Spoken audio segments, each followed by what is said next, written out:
Listo, muchachos. Bueno, buenas tardes. Hoy es 27 de febrero del 2023, son las 7:59 minutos. Vamos a hablar de un tema que prácticamente es el tema central de toda esta lectiva, que tiene que ver con el método clínico, pensamiento clínico, que todos sabemos es una forma de razonamiento y análisis que usamos, sobre todo en este caso los médicos, aunque lo pueden usar cualquier profesional de la salud, cuando se trata de diagnóstico, pronóstico, tratamiento y el abordaje, pues ojalá de forma cuidadosa, sistemática, organizada, ordenada de el proceso diagnóstico. Recuerden que debemos seguir una serie de pasos sistemáticos que los vamos a ver en 8 días para llegar a diagnósticos de precisión. Hemos visto las bases de él cuando vemos el pensamiento científico, el pensamiento crítico, que son muy amplios, son muy grandes, y aquí básicamente estamos viendo cómo esas bases son incorporadas a la estructura de nuestro pensamiento, a nuestra estructura cognitiva, para llegar a ver la estructura de lo que tiene que ver con el pensamiento clínico. Muchachos, entonces el tiempo de ustedes, bien pueda. Démosle. Listo, ¿me ve? Sí, no. ¿Ya? Active cámara a ver qué pasa. Ya, Doc, ya la activé. Ya que no se ve, ¿dónde está? No. Ah, ya la veo acá. Sí, ya la veo acá. Dale. Listo. Bueno, buenas noches, compañeros. Nosotros el día de hoy vamos a hablar sobre el desarrollo del razonamiento clínico en medicina. Siguiente, Sebas.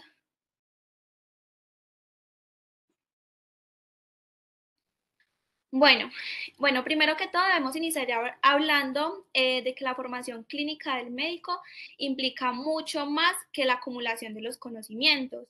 Este concepto se ha instalado de forma global y con mucha fuerza en la educación médica desde hace por lo menos 4 décadas. De esa manera es que el aprendizaje de las competencias clínicas del médico constituye un tema central de análisis en las escuelas de medicina. Sin embargo, pues la definición del término competencia no cuenta en estos momentos con un consenso general. Por lo tanto, en esta revisión nosotros vamos a utilizar la definición de competencia clínica enunciado por Ronald M. Epstein, quien la definió como el uso habitual y juicioso de la comunicación, del conocimiento, las habilidades técnicas, el razonamiento clínico, las emociones, los valores y la capacidad de reflexión en la práctica diaria que es utilizada para el beneficio de los individuos y las comunidades que el médico sirve. Listo, pasa la Sebas.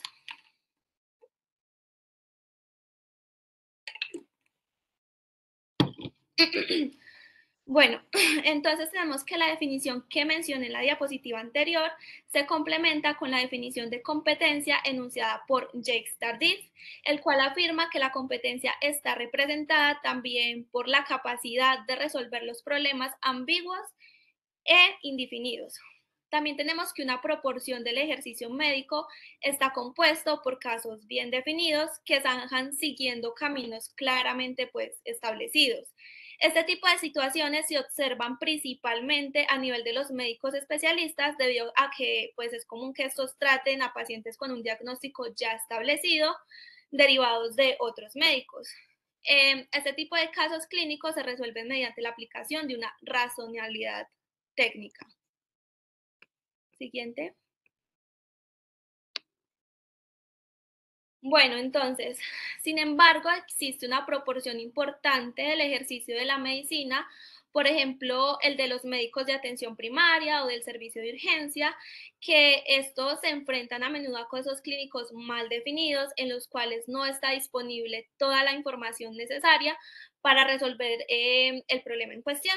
Entonces tenemos que estos casos, los datos deben de ser primeramente recolectados en forma selectiva para poder definir y solucionar el problema del paciente. Tenemos que los problemas tienen a menudo información confusa, también esta información puede ser contradictoria y muchas veces se cuenta con datos imprecisos.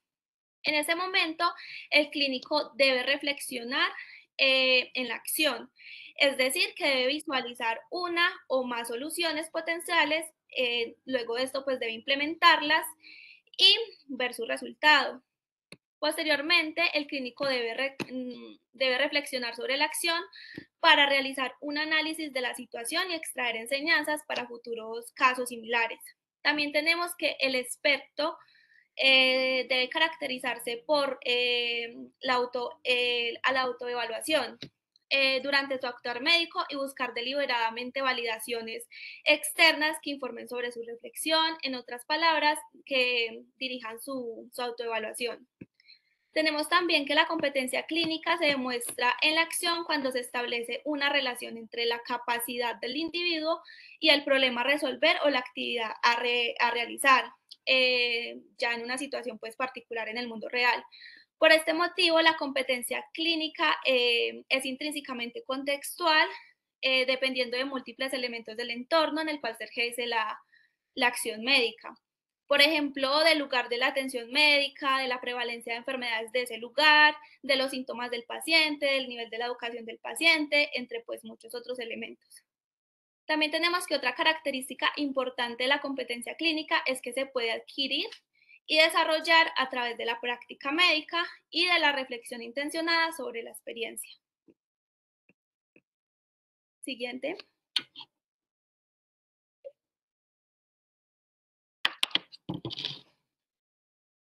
Siguiente.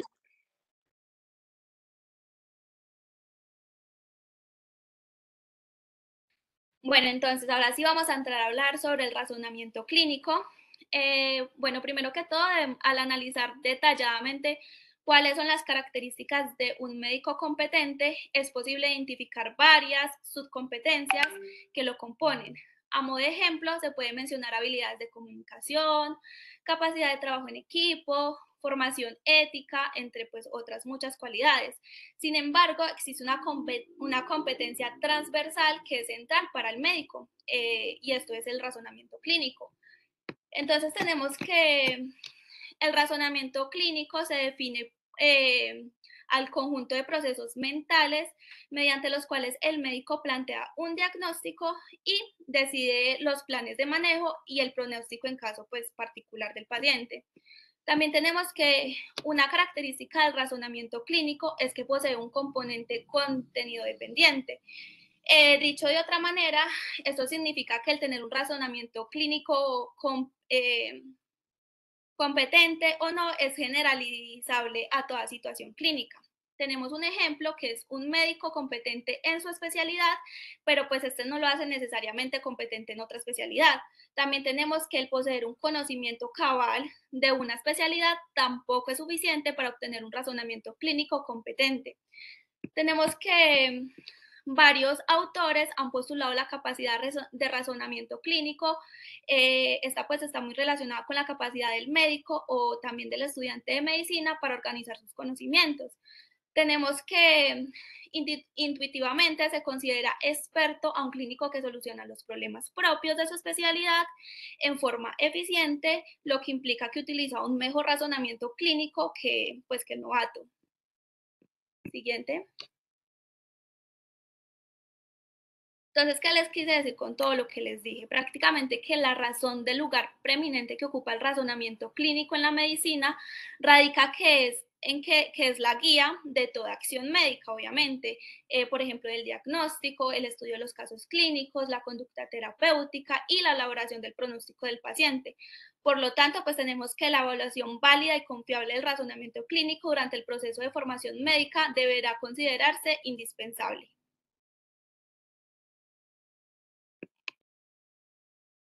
Listo. Entonces se dice que es muy difícil evaluar pues, el razonamiento clínico, ¿cierto? Como medirlo y todo esto, pero hay algunos métodos que nos ayudan a que esto se pueda hacer, ¿cierto? Por ejemplo, las pruebas orales del método Think Aloud, el método de Simulated Recall, las pruebas escritas del test de concordancia script, que las vamos a hablar más adelante. Por ejemplo, en el método Think Out Loud, es como lo dice pues su nombre, es el examinador va relatando el proceso mental que está siguiendo durante la resolución de un caso, pues en voz alta claramente, pero eso tiene algunos problemas, ¿cierto? Porque lo habitual en un examen oral, pues se van a preguntar cosas como un subconjunto de todo lo que uno estudia. Entonces, puede que uno sea malo justo en lo que le toca, pero para las demás cosas sea bueno. Entonces, esto da como grado de sesgo al método, pues a estas formas de examinar el razonamiento clínico.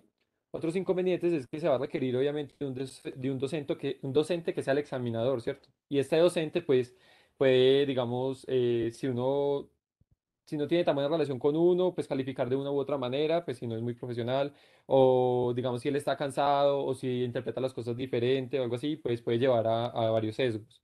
Y los factores también no controlables de los examinados es lo mismo, digamos, si el estudiante está cansado, de pronto en ese momento no recuerda, está bajo el estrés que le gana y pues no es capaz de recordar o de responder lo que se le está pidiendo, pues son factores que van a llevar a sesgos en este tipo de pruebas. Entonces, el desarrollo e implementación de exámenes orales estandarizados basados en la metodología Think Aloud constituye una forma de disminuir los inconvenientes mencionados y aumentando pues la confiabilidad y la validez del examen oral. Entonces, en eso pues básicamente se trata lo que es el método Think Aloud.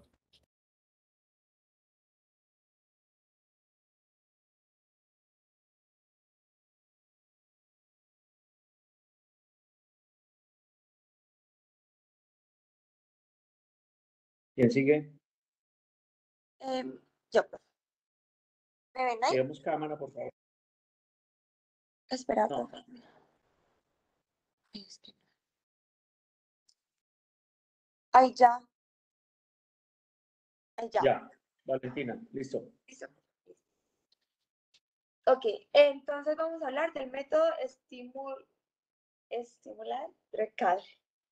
Bueno, el método es otro método nuevo de razonamiento clínico en forma oral, es el examen de casos clínicos. Este nombre Stimulate Recall significa recordación estimulada. Entonces, consiste en que una vez resueltos los casos clínicos, se le solicita al examinador recordar y relatar todo el caso que resolvió. Pero entonces es como, vamos a hablar de que el examinador va a recordar y vamos a examinar como su memoria a corto plazo. Entonces, ¿en qué situaciones? En situaciones de estrés, constituyéndose como una metodología de investigación para que esta evaluación podamos verla de forma más, pues, evaluar más el razonamiento clínico de la persona. Listo, siguiente. Bien. Vamos a utilizar un test que se llama test de concordancia de Script. Entonces, este test es un instrumento más nuevo desarrollado para evaluar el razonamiento clínico. Se trata de un examen escrito cuyo objetivo va a ser evaluar la organización del conocimiento que tiene el examinador y ver cómo conecta las oraciones, ver cómo conecta los pensamientos que tiene y de redes cognitivas en vez de evaluar el conocimiento aislado de esta persona. Entonces se realiza mediante la comparación de las decisiones clínicas que tiene el examinador con las personas del grupo experto. Entonces, entre más concordancia tenga el grupo experto con el examinador, más se va a decir que tiene más razonamiento clínico, o sea, mayor va a ser. Entonces, la elaboración de este test de concordancia de Script se basó en estudios que realizamos con las metodologías anteriores, que ya habíamos dicho, las de Think Callow y las de Simultánea Recall, y posee algunas ventajas sobre el método tradicional. El oral, que es un examen escrito que evalúa a todos los examinados simultáneamente, por lo tanto requiere menos tiempo. Y además, la condición ambiental son homogéneas para todos los examinados, todos por igual. Requiere menor recurso de docentes porque basta con un docente para tomar el examen y las variables afectivas y cognitivas del examen de toma de este test no influyen en el rendimiento de los exámenes porque el docente no interviene en las respuestas del examinador, ¿no? Entonces, en resumen, se ve que este test ofrece garantías de mayor objetivo en las mediciones de razonamiento clínico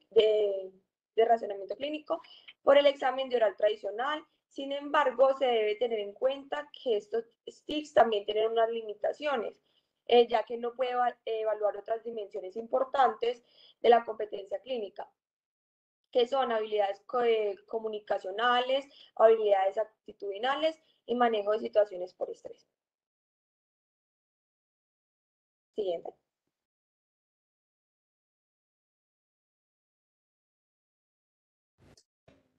Bueno, entonces tenemos la teoría cognitiva aplicada al razonamiento clínico. Entonces, pues tenemos pues que la investigación educativa es considerada pues una disciplina de las ciencias humanas. Esta presenta pues dos grandes tendencias o perspectivas de investigación, las cuales pues son la perspectiva empírico-analítica, que esta pues busca relaciones casuales, y la perspectiva hermenéutica, que busca interpretar y comprender los procesos de enseñanza y aprendizaje. Pásala, porfa.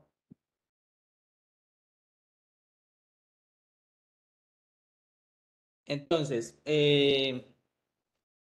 tenemos lo que es, pues, hablamos de lo que es el médico competente. Entonces, el médico competente, pues, este es aquel profesional, pues, que es capaz de desenvolverse en forma eficaz en situaciones, pues, que lo requieran, correspondiente a su práctica profesional. Este, pues, se manifiesta en situaciones, pues, que no son habituales. Por ejemplo, en situaciones de estrés, en situaciones que él tenga que saber manejar, pues en situaciones que él esté capacitado para y que tenga la capacidad de tomar decisiones, a pesar de disponer de informaciones pues limitadas. El ser un médico pues competente incluye diversas subcompetencias, tales como pues tener habilidades reflexivas y habilidades organizacionales. Pero sin embargo, la competencia central y más importante del médico consiste en el razonamiento clínico. Entonces, el médico competente, pues en razonamiento clínico, según Bowen, es capaz de... Ah, ya pasaron la idea, pues que no estoy viendo la presentación. Estamos en la diapositiva de las características. Ah, ya pasó. Posible indicador de experticia, pero ya había terminado la otra. No, en la anterior, qué pena. Devuélvase, porfa, La que tiene los 8 ítems, qué pena. Es que no estoy viendo la presentación. la anterior. Esa. El médico competente, según Bowen, es Sí, capaz entonces, de... esta, lo que decía, incluye diferentes sus competencias, como tener habilidades reflexivas, habilidades organizacionales y técnicas. Entonces, según Bowell, el médico competente pues, es capaz de recoger la historia clínica del paciente, seleccionar la información más relevante del paciente, elaborar una adecuada presentación del problema del paciente y generar una hipótesis relevante. También busca seleccionar el conocimiento y la información necesaria y competente, y contrastar los nuevos datos obtenidos de este paciente. Y pues ya como pues los dos puntos son como los finales, que es lo último que hace, que es realizar un diagnóstico y decidir una conducta terapéutica. Ahora sí, pásala. Entonces, ya tenemos pues los posibles indicadores de experticia, que estos pues son estudios que han indagado en las características distintivas del razonamiento clínico experto. Estos han encontrado pues una diferencia fundamental entre un novato y un experto, que esta pues básicamente radica en la precisión diagnóstica de estos. Pero no se ha demostrado que hayan como diferencias al momento de, digamos, la velocidad de razonamiento clínico, el número de diagnósticos diferenciales o la calidad del procesamiento de información de estos. Entonces, en relación al modo de procesamiento de la información o de razonamiento, se han descrito tres modalidades, que son el hacia adelante, el razonamiento hacia atrás y el razonamiento cíclico. Entonces, el razonamiento hacia adelante se define como la búsqueda de evidencia para formular una hipótesis sin tener una idea previa. El razonamiento hacia atrás significa pues que el estudio clínico comienza ya con una hipótesis planteada, pero que está expuesta a prueba con la investigación subsiguiente. Y el cíclico es el que ya tiene un razonamiento hipotético deductivo, en el que la hipótesis inicial se reformula, verifica o descarta según hallazgos clínicos en un proceso de ida y vuelta.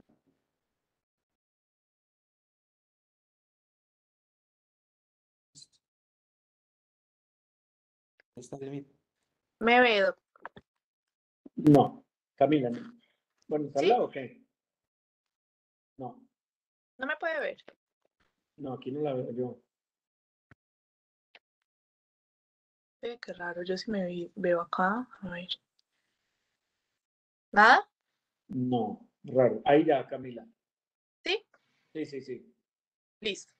Bueno, entonces en esta parte tenemos que existen diferencias entre novatos y expertos en el abordaje del caso clínico. Entonces, diversos estudios pues, nos han aportado evidencias de que sí existen diferencias en la manera de abordar los casos clínicos según sea el grado de experticia pues, del clínico, ¿sí? Entonces, los expertos, estos recurren principalmente al conocimiento clínico, mientras que los estudiantes preclínicos, los novatos, como nosotros, recurrimos al conocimiento biomédico.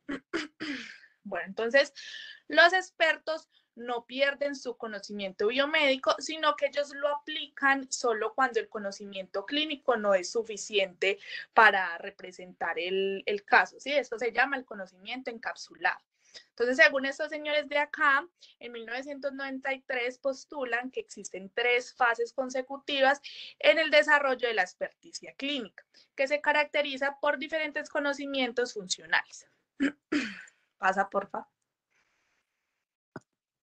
Bueno, en la primera fase tenemos que corresponde a la etapa preclínica de la carrera. Entonces, aquí el estudiante utiliza para el análisis clínico una acumulación de conocimientos sobre enfermedades y sus consecuencias. Es decir, ese es el conocimiento funcional y está solo compuesto por conocimientos biomédicos como el que estructuramos nosotros ahora. En la segunda fase, tenemos que una vez comienza la práctica clínica, pues esta fase viene la segunda fase, donde el conocimiento funcional se va transformando, ¿sí? En estructuras de conocimientos copilados. Entonces, en la práctica, los conocimientos copilados sobre enfermedades funcionan así. El médico, al enfrentarse a su paciente, pasa por una secuencia rápida de eventos que se estimulan para detectar elementos claves. Y con el tiempo, pues de forma inconsciente y automática, lo que hacemos es que seleccionamos elementos claves y esto pasa a la memoria funcional, donde el acceso a estos elementos claves son más rápidos para nosotros. Posteriormente, vamos a verificar los síntomas y signos que confirman o descartan el diagnóstico propuesto y pues se determina un curso de acción con el paciente. Y en la tercera fase tenemos que se caracteriza por la incorporación de experiencias clínicas pasadas similares. Siguiente, por favor. Bueno, según la teoría de scripts, en la psicología cognitiva se define un script como una estructura de conocimientos organizados específicamente para ciertas tareas o eventos. Entonces, un script me va a permitir entender una situación familiar cualquiera y anticipar acontecimientos esperables. Siguiente. Buenas noches, doctor. ¿Me Buenas ve? noches. No, todavía no. ¿Ya? Se ve. Es que mira que estoy desde el computador de Michelle Ya. porque no tengo Dale. computador en estos momentos, ¿sí? Dale, no hay problema, está bien. Bueno, listo. Entonces vamos a hablar sobre los signos scripts. Vamos a empezar a hablar de qué son. Son una combinación de síntomas, signos y datos de exploración que se agrupan en paquetes de información para que los médicos puedan reconocer como propios un determinado diagnóstico. Esto ayuda a que haya una mejor hipótesis de diagnóstico con más facilidad y sin tanto esfuerzo. Estos signos scripts son utilizados para categorizar cuadros clínicos en estudio y así facilitar pues como la resolución de los problemas y la toma de decisiones. Hay que tener en cuenta que estos pues no son estructuras estáticas, esto va a tener como un cambio continuo y va a ir aumentando la dificultad mediante también se vaya aumentando la experiencia clínica que tenga la persona. Y la clave para los signos scripts es que ellos se activan con las asociaciones de la memoria en constante con los razonamientos causales. Podemos ver los tipos de illness script que son diagnóstico, tratamiento y estudio de casos clínicos, que estos pues cada uno de ellos se utiliza en el momento en el que el médico pues necesita resolver un problema. Siguiente, por favor. Entonces, ¿cómo se construye la experticia médica según la teoría del illness scripts? Bueno, pues ella empieza tempranamente con el conocimiento del estudiante de medicina. En un inicio, los illness scripts pues, contienen un solo conocimiento abstracto de la enfermedad. Como les decía anteriormente, él va a ir aumentando mediante vaya aumentando la experiencia clínica del estudiante. Y las dos características más importantes son los factores condicionantes de la enfermedad, que es pues todo aquello que se sabe de la enfermedad, la fisiopatología, el diagnóstico, el tratamiento, y la fase probatoria de la hipótesis es pues facilitación de la hipótesis diagnóstica que sea más rápida y más eficaz.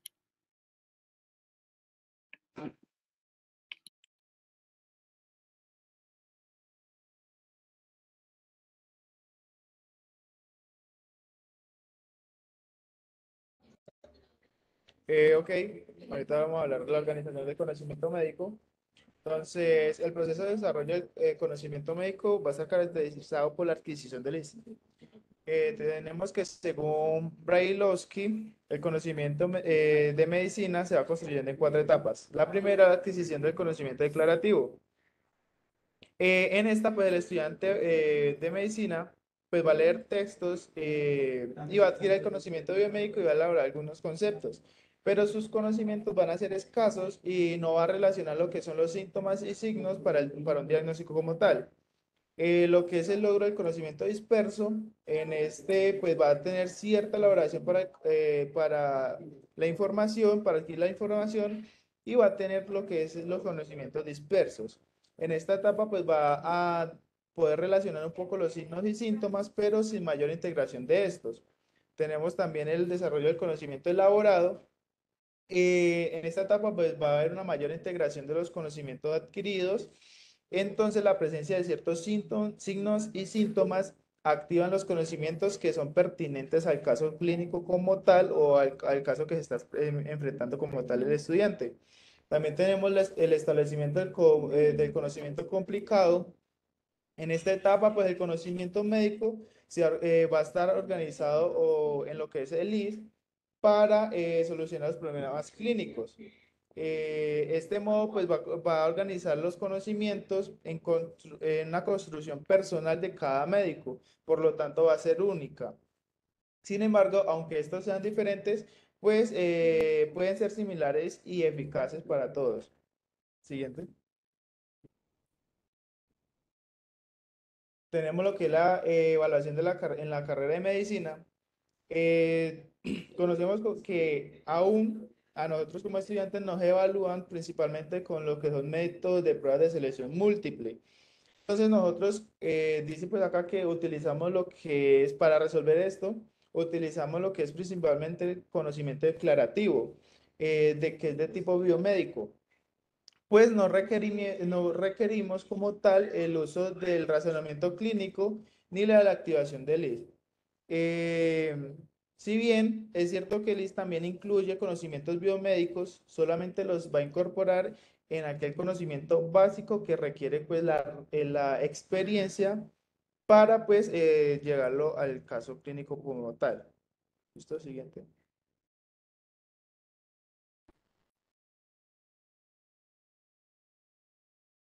Bueno, en la siguiente, cómo evaluar el desarrollo del razonamiento clínico. Entonces acá pues tenemos que los conocimientos médicos se organizan en illness scripts, lo que se conoce como IS, y estos pues se van a activar en una forma no analítica durante los primeros momentos del contacto médico con el problema clínico. Al activarse, pues estos van a abrir como una gama de conocimientos abstractos y experienciales que guían la conducta a seguir del médico. Eh, Al activarse también se forman unas redes conceptuales que implican colocar en la memoria de trabajo las redes pues como pertinentes y de tal manera para que las puedan encontrar como de una forma más fácil. El paso siguiente es el razonamiento analítico de tipo cíclico que pone a prueba pues las hipótesis. Esa etapa también se conoce como procesamiento del IS y consiste eh, en la búsqueda dirigida de los signos o síntomas que pueden tener como mayor o menor probabilidad de estar presentes en el script. Y cuando finaliza, pues se llega a la confirmación o al rechazo de las hipótesis. Por otro lado, se postulan que las IS de diagnóstico, la anterior, contienen un conjunto de hallazgos relevantes para el diagnóstico de determinada patología, lo que incluye como los factores condicionantes, los síntomas, los signos, los exámenes y las experiencias previas. Esto pues lo comparan con un conjunto de casilleros donde uno coloca como los diferentes valores que se presentan en el caso clínico problema. También tenemos que el IS tiene un valor predeterminado debido a que es más probable encontrar en una patología ciertas cosas que otros valores, pues como no van a ser tan considerados tan importantes o son menos aceptables o indiferentes. Cuando un IS contiene como hallazgos clínicos con valores inaceptables, este se descarta y se activa otro que logre una representación mental adecuada para el problema clínico. Para pues, como realizar la valoración o la cuantificación del razonamiento clínico, hay que tener en cuenta la organización del conocimiento, ya que así es posible evaluar tanto al estudiante con un método congruente con el modo de razonar en la práctica clínica verdadera. Y también permite la evaluación de la capacidad de la toma de decisiones diagnósticas y el manejo de situaciones clínicas reales. Siguiente, porfa. Bueno, en cuanto a la base conceptual del test de concordancia, tenemos que este es concebido bajo el supuesto de los IS o los guiones de enfermedad. Estos lo que hacen es como revelar la toma de decisiones y las conductas del médico en una situación clínica específica. El diseño consiste en comparar las redes conceptuales clínicas de un grupo de examinados, ya sean estudiantes de pre o posgrado, con las de un grupo de expertos. A mayor concordancia entre las redes conceptuales del examinado y de los expertos, se asume que el examinado posee como una mayor experiencia clínica. También tenemos que la puntuación se basa en la ponderación de la concordancia entre las respuestas de los examinados y de las respuestas de los expertos.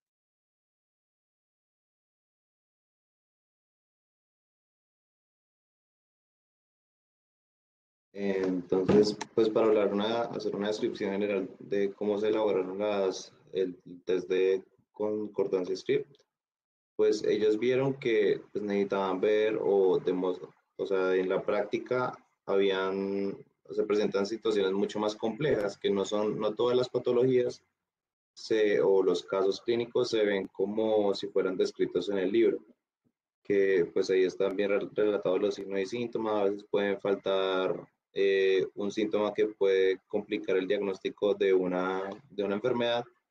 Entonces, vieron que pues la memoria no solo era necesaria para poder llegar a una conclusión o un diagnóstico, sino que también tenían que utilizar un razonamiento clínico para poder resolver los diferentes casos. Siguiente, por favor. Entonces, pues el grupo de expertos para poder realizar este test fue elaborar varias preguntas y entre ellas colocar un diagnóstico posible, los exámenes que se pueden realizar y la conducta terapéutica para esto. Todo esto se midió bajo una escala de Likert, que es para ver o sea, saber si hubo un impacto muy grande dentro de este grupo de personas que se les hizo el test o no. Entonces, pues lo que buscaban es que los estudiantes pues se acercaran como más a una opinión de los expertos, o sea, como llegara como a la misma conclusión de los expertos, y vieron que gracias a este test pues no se presentó el efecto intermedio, que era cuando el grupo de expertos sacaba muchas veces menos puntaje que los estudiantes de posgrado o algunos especialistas. Siguiente. Entonces, ¿qué impacto tuvo pues, la evaluación del razonamiento clínico en la educación médica? Pues esto permitió innovar de manera significativa para poder señalarle a los médicos o a los futuros médicos los errores que tienen a la hora pues, de hacer una entrevista clínica. Con esto pues ayudaba también a los estudiantes a tener una mejor retroalimentación y saber en qué se equivocaron y enseñarles lo que es más importante en cada hallazgo clínico y lo que no es importante pues poder sacarlo de su análisis. Siguiente, por favor. En el caso, pues ya esto se hablaba en 1998 con Bardach, que pues introdujo o dijo entonces que la semiología, en las clases de semiología, deberían incluir como casos clínicos ejemplares en los que se pueda aprender los estudiantes y lo que ya había dicho antes, o sea, reconocer lo más importante y darle herramientas a los estudiantes para poder hacer como representaciones mentales de un problema clínico. En el caso está, pues en esas imágenes como el típico caso de una tuberculosis, tos por más de 15 días, con expectoración hialina, con fiebre, con dolor torácico, pérdida de peso y sudoraciones nocturnas. Entonces, en ese caso, pues si a un estudiante le vienen comentando esos síntomas, pues de una vez él tiene que ir pensando en, en qué es una tuberculosis o una posible tuberculosis, qué exámenes podría mandar y cuál sería la conducta a seguir en el caso de pues, el tratamiento y todo eso. Ya, siguiente.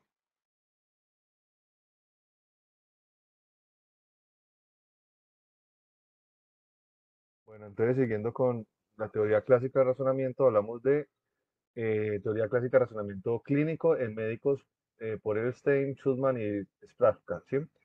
Estas eran investigaciones centradas en el estudio del proceso, ¿sí? Donde se generaba como, se le daba se otorgaba a un segundo plano al conocimiento con que operaba el sujeto cognitivo, y esto me iba dando lugar a una serie de hallazgos, ¿sí? Que es lo que se está tratando de determinar en esas teorías. El razonamiento clínico se resume en un proceso de generación y comprobación de hipótesis que va a estar va a surgir a partir de unas claves y la interpretación de estas mismas. Aquí se pueden generar entre 5 y 7 hipótesis por el clínico, y se habla de una generación posterior de hipótesis que sería mucho más costosa para el clínico que la está implementando, porque podría aceptar como solución a toda la investigación o al problema estructurado dentro de la investigación una de las primeras hipótesis que se haya presentado. También se habla de la importancia de los hallazgos. Aquí hablamos de que la diversidad va a radicar en que se va a emplear a partir de casos clínicos escritos, casos clínicos que se presentan en video, que van a ser presentados secuencialmente mientras van exponiendo las hipótesis que tienen acerca de un trastorno, o que son casos de video no secuenciales. También se hablan de que cada caso que va pasando se le debe pedir la emisión de un diagnóstico, justificar el diagnóstico y, como lo decía anteriormente el compañero, darle el posible tratamiento y cómo se va a hacer los respectivos cuidados. También se habla de la irrupción de los medios que estos han provocado el surgimiento de muchas teorías o de X teorías acerca de los marcos de trabajo. Aquí hablamos de las metodologías que son diversas, las cuales van a empezar a buscar explicaciones, no tanto respecto al tema, sino que, bueno, qué explicaciones alternativas a este tema o a esta investigación o a esta estructura del problema existen. Siguiente, por favor. Bueno, en este caso vamos a hablar también de la teoría proposicional del razonamiento, que fue empleada por el razonamiento clínico, perdón, que fue empleada por Patel y Paul Groen. Esta teoría surge a finales del siglo 80 y consiste en una técnica exhaustiva de análisis de las verbalizaciones del clínico, o sea, del investigador, y se hace mediante análisis proposicional. Esta metodología busca que los estudios sean presentados a través de casos clínicos escritos, y aquí se van a leer, se van a emitir protocolos, se le va a dar una explicación fisiopatológica y subyacente a la investigación como tal. Y por último, se está tratando de sacar el diagnóstico, de emitir el diagnóstico final. También tiene unas características como características generales dentro de esta investigación. Tenemos que son estudios de N a la 1 igual a la 1, de ejecución de expertos versus principiantes. Entonces aquí hablamos que el objetivo de estudio va a representar el conocimiento, tanto en redes causales compuestas que van a estar generadas por unas proposiciones y finalmente unas reglas de producción de lo denominado if-then. También se habla de un análisis de la estructura del problema como responsable a la variabilidad intrasujeto. También es importante destacar hallazgos, como dice ahí, hallazgos más destacables, porque aquí se genera una identificación de los procesos del razonamiento clínico que van hacia adelante o el razonamiento clínico que va hacia atrás, como lo explicaban hace un rato. Aquí tenemos que hablar de los responsables que tienen que ser tanto exactitud como la inexactitud respecto al diagnóstico. Y manifiestan que el razonamiento hacia atrás es el típicamente empleado por los principiantes, por los subexpertos, por los expertos, cuando se presenta la estructura de un problema. ¿Por qué? Porque estos van a presentar cabos sueltos. Es decir, que hay factores irrelevantes que van a ser examinados, que son examinados, y estos me van a generar una evidencia importante dentro de un diagnóstico principal. Siguiente.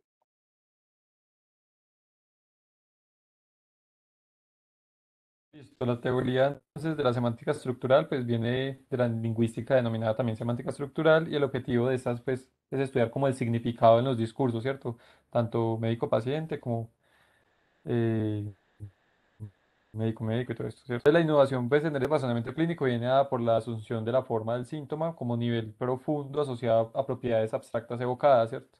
El análisis de esta verbalización del sujeto consiste pues en asociar cada síntoma de explicación fisiopatológica a una cualitativa subyacente, como decir agudo, grave, motor, sensorial, entre otras, ¿cierto? Como más a un vocabulario médico. Y delimita tres componentes a codificar en el discurso médico, que sería la unidad constituyente, que sería la forma de signo y síntoma, la unidad morfológica asociada a una gramática médica específica y operaciones mentales. Pues todo esto sería como pasar, digamos, el vocabulario del paciente, pues como habla de él, a uno ya más técnico del médico como tal, para poder hacer pues todo el proceso de la cita médica.